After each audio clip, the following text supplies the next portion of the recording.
하나님의 말씀 레위기 14장입니다. 레위기 14장 33절부터 57절까지 레위기 14장 33절부터 57절까지 한 절씩 교독합니다. 여호와께서 모세와 아론에게 말씀하여 이르시되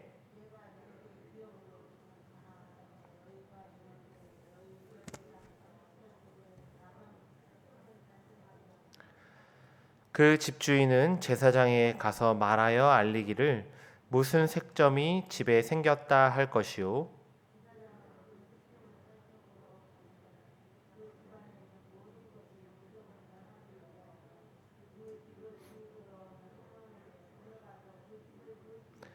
그 색점을 볼 때에 그 집 벽에 푸르거나 붉은 무늬의 색점이 있어 벽보다 우묵하면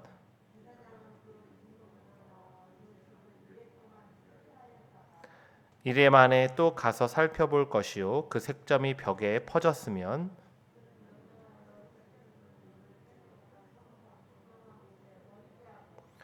또 집 안 사방을 긁게 하고 그 긁은 흙을 성 밖 부정한 곳에 쏟아버리게 할 것이요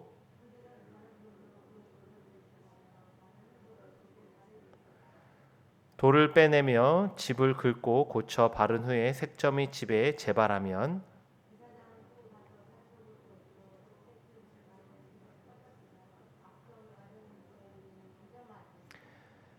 그는 그 집을 헐고 돌과 그 제목과 그 집의 모든 흙을 성 밖 부정한 곳으로 내어 갈 것이며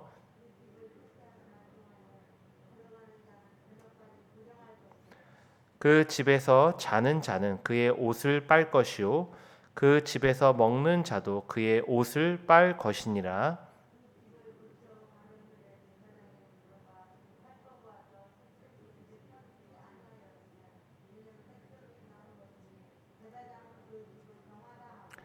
그는 그 집을 정결하게 하기 위하여 새 2마리와 백향목과 홍색 실과 우슬초를 가져다가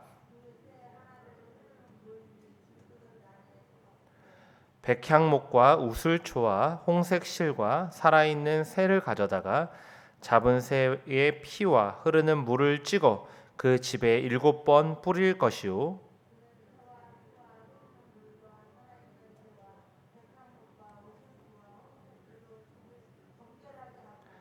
그 살아있는 새는 성 밖 들에 놓아주고 그 집을 위하여 속죄할 것이라. 그러면 정결하리라.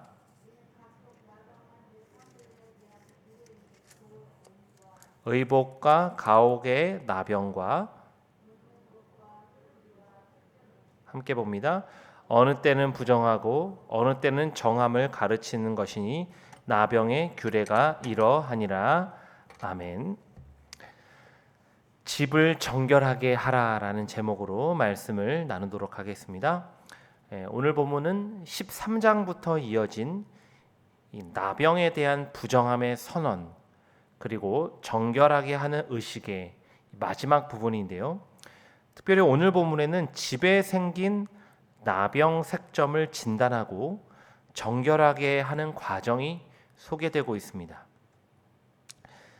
이 나병이라고 우리나라 말로 번역된 이 원어는 히브리어로 이 차라트인데요.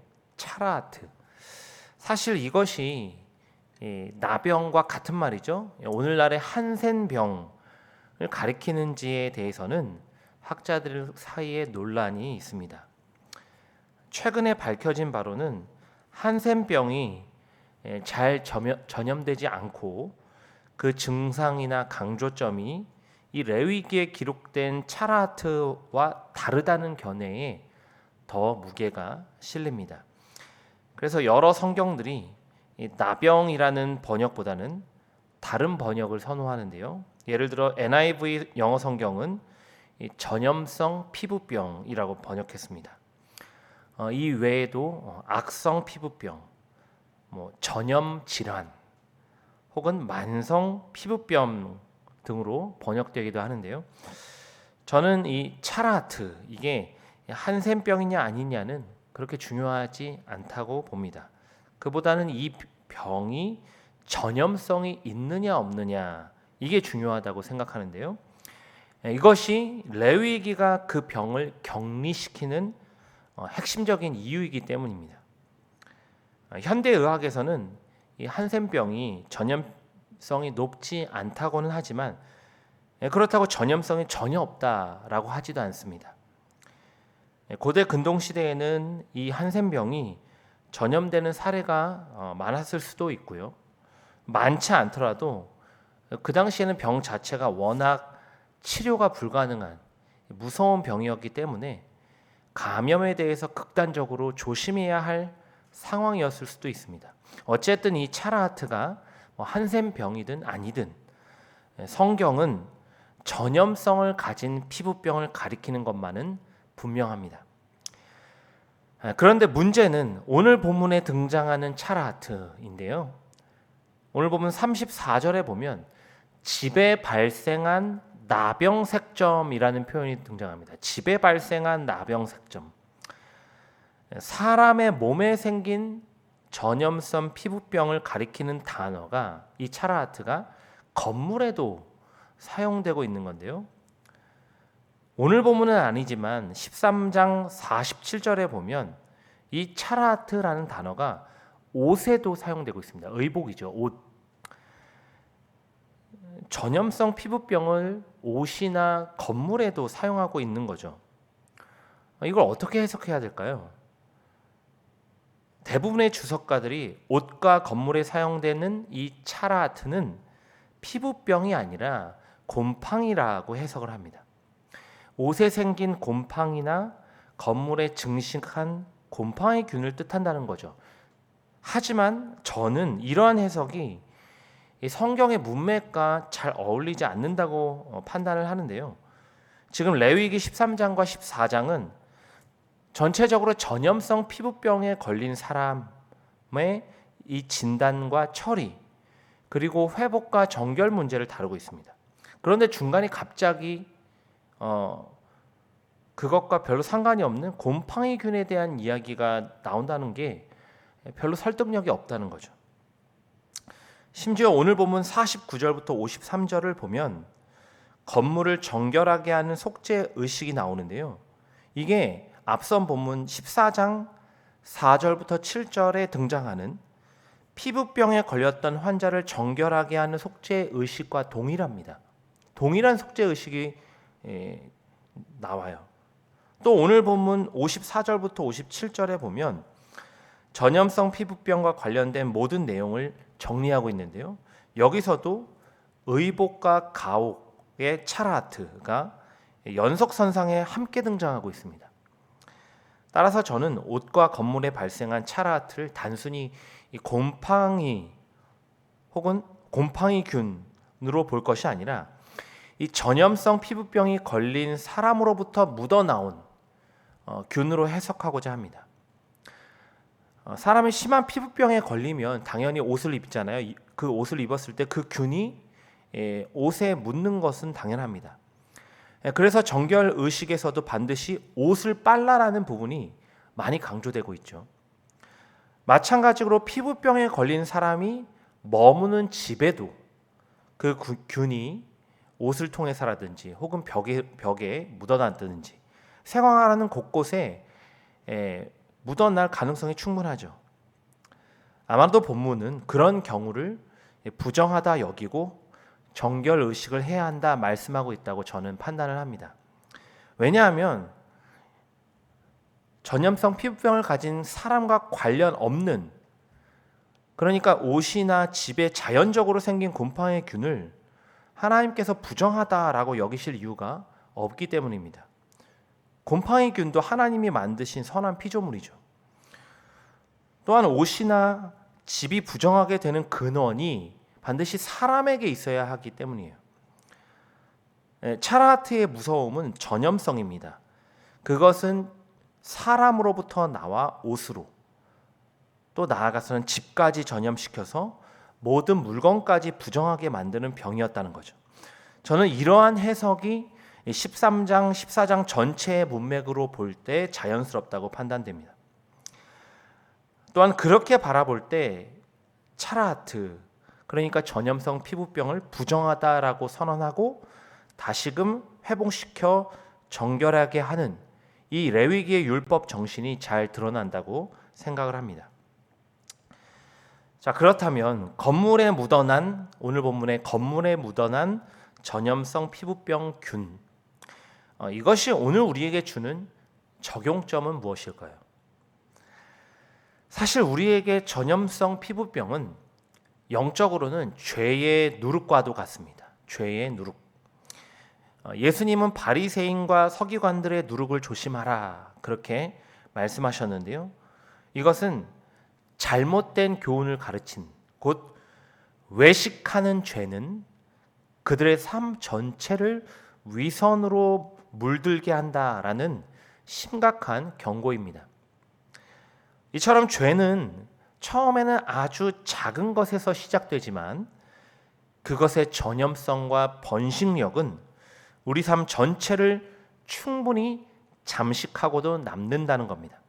문제는 그런 죄의 누룩은 단순히 내 몸과 마음만을 병들게 하는 것이 아니죠. 내 주변까지 죄로 물들게 하고 병들게 합니다.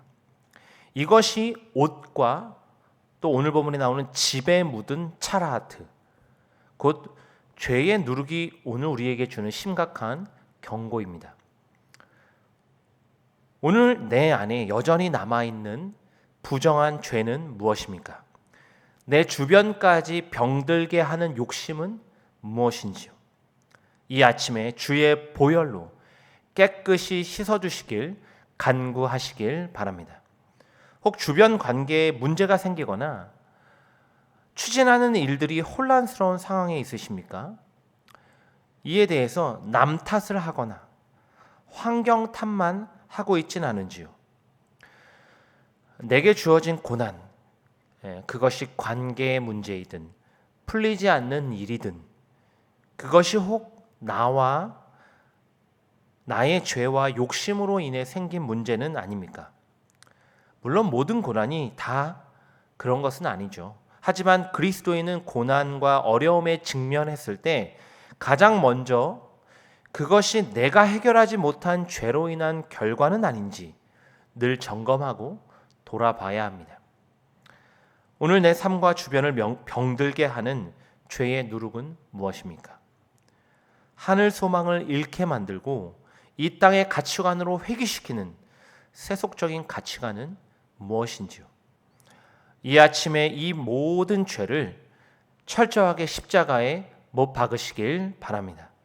내 마음과 주변을 세속화시키는 전염병과 같은 모든 가치관들을 철저히 깨뜨리시길 바랍니다.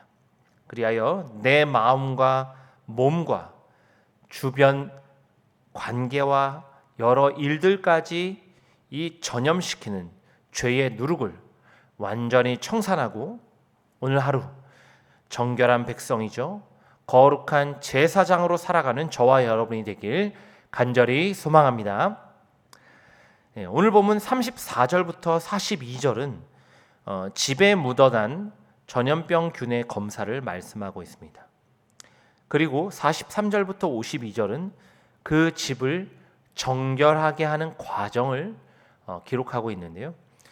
34절에 보면 오늘 본문은 광야 시대가 아니라 가나안 땅에 거할 집에서 발생할 일들에 대한 예비적 차원의 말씀임을 알 수 있습니다. 이 레위기 율법이 제정된 시기는 이스라엘 백성들이 광야에 거할 때죠. 그런데 지금 모세는 가나안 땅에 들어가서 거할 집에 대해서 말씀합니다. 이것은 임시로 거할 지금의 장막이 아니라 반영구적인 처소이죠. 곧 건물로 지은 집에 균이 퍼졌을 때 그것을 어떻게 검사하고 해결해야 하는지에 대한 말씀입니다. 그 모든 과정은 다음과 같은데요. 첫째, 제사장이 그 집을 면밀히 검사합니다. 둘째, 균이 보여지면 그 집을 7일 동안 폐쇄합니다. 셋째, 균이 퍼진 돌을 빼내어 성 밖에 버립니다. 넷째, 그 균이 계속 재발할 시에는 그 집을 헐어야 합니다. 다섯째, 집에서 균을 다 제거하면 속죄 의식을 행해야 합니다. 이 과정은 몸에 걸린 피부병을 검사하고 격리시키고 다시 회복시키는 과정과 거의 비슷합니다. 단 사람에게는 7일간의 격리가 있고요. 건물에게는 7일간의 폐쇄가 있다는 차이뿐입니다. 먼저 오늘 우리는 이 가나안 땅, 곧 하나님 나라 백성으로 사는 자들임을 기억하시길 바랍니다. 주님이 이 땅에 오심으로 말미암아 하나님 나라가 이미 임했습니다. 그 주님을 믿는 우리의 심령, 또 우리의 가정, 또 우리의 교회 공동체가 곧 이 땅에 임한 하나님 나라요, 하나님이 임하시는 거룩한 성전입니다. 그런데 그런 우리에게도 여전히 이 죄의 누룩을, 이 전염병을 진단하고 잘라내고 정결하게 해야 할 과정이 존재한다는 사실입니다. 특별히 오늘 본문에 등장하는 집과 건물은 우리에게 이 두 가지로 적용해 볼 수 있는데요. 첫째는 가정으로 적용할 수 있습니다. 이 집을 영적으로는 우리의 가정으로 적용해 볼 수 있죠. 오늘 우리가 범하는 죄는 가정을 병들게 할 수 있다는 거죠. 부부로서 외도는 배우자와의 신뢰를 완전히 깨뜨립니다. 부모로서 세속적인 가치관과 정직하지 못함은 건강한 신앙을 가져야 할 자녀들에게 치명적이죠. 둘째로 거룩한 성전이죠. 곧 이 집을 교회 공동체에 적용해 볼 수 있습니다. 오늘 우리가 교회에 품는 이 잘못된 마음은 공동체 전체에도 악영향을 끼칠 수 있죠. 교회를 위해, 예를 들어서 이런 겁니다. 교회를 위해 봉사는 하지 않으면서 어떤 서비스만 바라는 마음, 이런 거는 교회 공동체 전체의 활력을 저해야 합니다. 또 공동체 전체의 유익을 생각하지 않고 내 주장만 고집하는 독단은 교회 전체를 병들게 하죠. 혹 내가 가진 욕심이 가정을 아프게 하고 있지는 않습니까? 우리가 가진 세속적인 가치관이 교회를 병들게 하고 있지는 않은지요. 우리 안에 죄를 깨닫고 회개해야 할 때 이 오늘 본문이 말하는 7일간의 폐쇄이죠. 이 폐쇄의 시간이 필요합니다. 이 폐쇄라고 하는 것은 영적으로 보면 오직 하나님과 직면하는 시간이죠. 곧 주님 앞에서 죄 씻음을 받고 정결하게 회복되어야 할 충분한 시간과 집중할 수 있는 공간을 뜻합니다. 오늘 내 마음을 면밀히 진단해 보시길 바랍니다. 그리고 죄악의 균, 그 누룩이 보이면 충분한 폐쇄의 시간을 통해서 죄를 회개하시고 내 삶에서 완전히 제거하시길 바랍니다. 바로 그때 주님의 보혈이 우리의 마음을 깨끗하고 정결하게 하실 줄 믿습니다. 더 나아가 우리의 가정과 교회의 모든 아픔을 치유하고 회복해 주실 줄 믿습니다. 오늘 하루도 내 마음을 정결하게 씻어 가정과 교회, 나아가 우리가 가는 모든 곳에 거룩한 하나님 나라를 세우는 저와 여러분이 되길 주님의 이름으로 간절히 축원합니다. 기도하겠습니다. 하나님